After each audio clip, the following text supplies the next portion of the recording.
여러분 안녕하세요. 김수빈 아나운서입니다. 잘 지내셨나요? 네, 제가 오늘 여러분들께 소개해드릴 책은요. 태도의 품격이라는 책입니다. 로잔 토머스가 지은 책이고요. 소주제를 보면 최고의 조직은 왜 매너에 집중하는가 라고 되어 있습니다. 이렇게 책장을 넘겨보면요. 1장부터 7장까지 되어 있고요.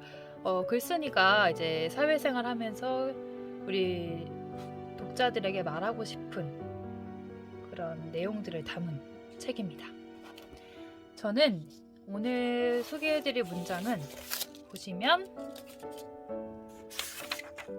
5장이에요. 대화의 정석이요. 말 한마디로도 통하는 소통의 기술. 저는 이게 정말 중요한 것 같거든요.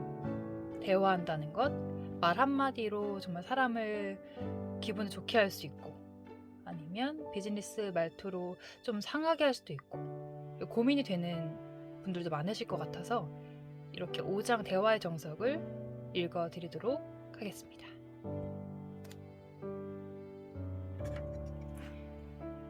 대화의 정석, 말 한마디로도 통하는 소통의 기술.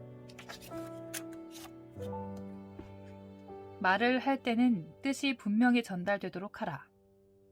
입 밖으로 내뱉기 전에 단어 하나하나를 점검하라. 드디어 그날이 왔다. 인류 부동산 로펌의 채용 담당자인 레베카는 길고 긴 선발 과정 끝에 신입 변호사 후보를 2명으로 좁혔다. 사실 서류상으로 봤을 때 폴과 프레드릭은 비교하는 것이 무의미할 정도로 차이가 분명한 조건을 가지고 있었다. 프레드릭은 국내 최고의 명문 로스쿨에서 수석으로 졸업한 재원이었다. 대대로 성공한 변호사 집안 출신이라는 배경과 골프나 요트 항해를 즐기는 취미 또한 사회적 지위가 높은 잠재적 고객들과 사교 활동을 해야 하는 인류 로펌 변호사에게 꼭 맞았다. 머리부터 발끝까지 완벽하게 차려입고 면접에 참석한 프레드릭은 자신감으로 가득 차 있었다.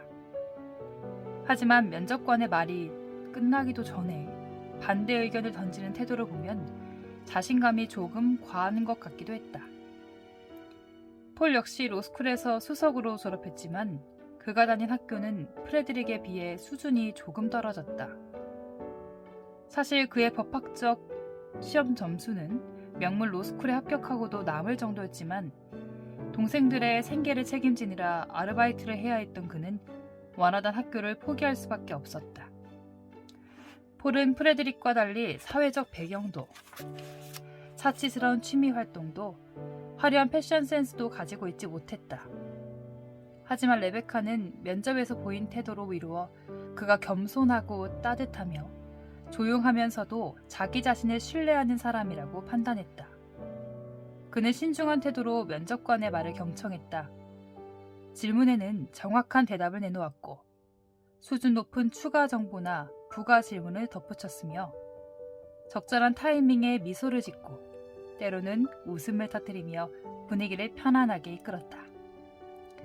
자신을 선택하는 것이 회사의 큰 행운이 될 거라며 자만하는 대신 진심으로 회사의 보탬이 되고 싶어하는 그의 태도는 레베카의 마음을 움직였다.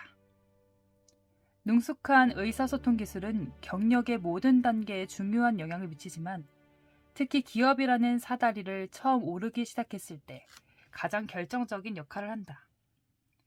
이 부분에 대해서는 더그 맥밀런의 태도만 본받아도 충분할 것 같다. 49세의 맥밀런은 창업자인 샘 밀턴 일의 최연소로 월마트 CEO 자리에 오른 인물이자 뛰어난 소통가로 유명하다. 데커 커뮤니케이션은 2015년 최고의 소통가 10인을 선정하면서 그를 따뜻하고 겸손하고 소탈한 성품을 지녔으며 직원들의 마음을 헤아리기 위해 적극적으로 소통하는 기업가로 평가했다. 인스타그램의 공동 창업자이자 월마트의 이사회 멤버이기도 한 케빈 시스트롬은 데커 커뮤니케이션의 평가에 전적으로 동의한다는 의사를 밝혔다. 브라이언 오키프는 2015년에 기고한 칼럼 맥밀런은 자신이 지금까지 만난 사람 중 가장 친근했다고 묘사했다. 맥밀런은 대화를 나눌 때 지금 이보다 중요한 일은 하나도 없다는 듯이 상대방의 말에 집중한다. 그는 결코 산만한 모습을 보이지 않는다. 대화에 100% 집중할 뿐이다. 아무래도 월마트의 현직 CEO는 창업주의 조언을 마음속에 깊이 새긴 것 같다. 샘 밀턴은 사업을 일으키기 위한 10가지 원칙 중 2가지를 커뮤니케이션 관련 항목에 할애할 만큼 원활한 소통의 힘을 중요시하던 인물이었다. 그중 2가지를 소개한다.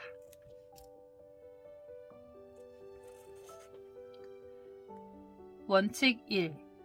사업 파트너와 소통할 수 있는 건 뭐든지 소통하라. 정보가 많을수록 사업 이해도가 올라가고 이해도가 올라갈수록 사업에 신경을 쓰게 된다.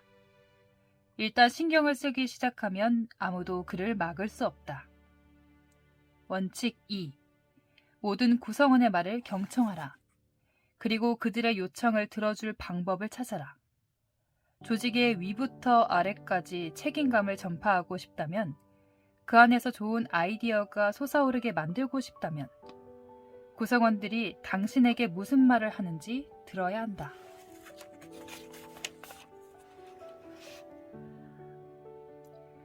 의사소통 능력은 한 사람의 경력과 비즈니스 관계, 나아가 회사의 성패를 좌우합니다. 효과적인 의사소통은 인맥을 넓히고 인지도를 높이며 이미지를 개선하고 자신감을 고취시킵니다. 하지만 이러한 장점에도 불구하고 많은 이들이 의사소통 기술을 다지는 훈련에 참여하는 것을 두려워합니다. 그 중에서도 특히 예기치 못한 상황에서 시작된 사소한 대화를 매끄럽게 이어나가는 기술은 가장 습득하기 까다로운 편입니다. 게다가 밀레니얼 세대는 추상적이고 지루하며 별 의미도 없는 사교적 대화를 무엇보다 싫어합니다. 모바일 기기를 벗어난 대화는 그들의 전문 영역이 아닙니다. 그렇다고 해서 기성세대가 사교적 대화에 열광하는 것도 아니지만 누구나 우연한 상황에서의 사소한 대화에서 마음을 열게 되는 경우가 많기 때문에 이는 당신의 경력에 결정적 영향을 미칠 실질적 대화를 이끌어내는 디딤돌의 역할을 하게 될 것입니다. 대화의 기회는 언제 어디서나 열려 있고 능숙한 커뮤니케이션 기술을 갖춘 사람은 이 기회를 최대한 많이 효과적으로 활용합니다. 대화는 퍼스널 브랜드를 홍보하는 가장 손쉬운 수단입니다.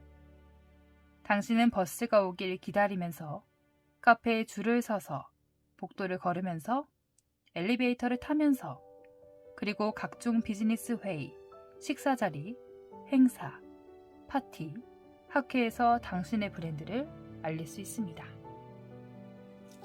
네, 오늘은 5장을 읽어드렸는데요. 효과적인 비즈니스 방법, 그리고 능숙한 의사소통에 대한 글이 많이 있었던 것 같습니다. 이 글이 아무쪼록 여러분들께 보탬이 되고 도움이 되셨으면 좋겠습니다. 저는 그럼 다음 콘텐츠로 찾아올게요. 안녕.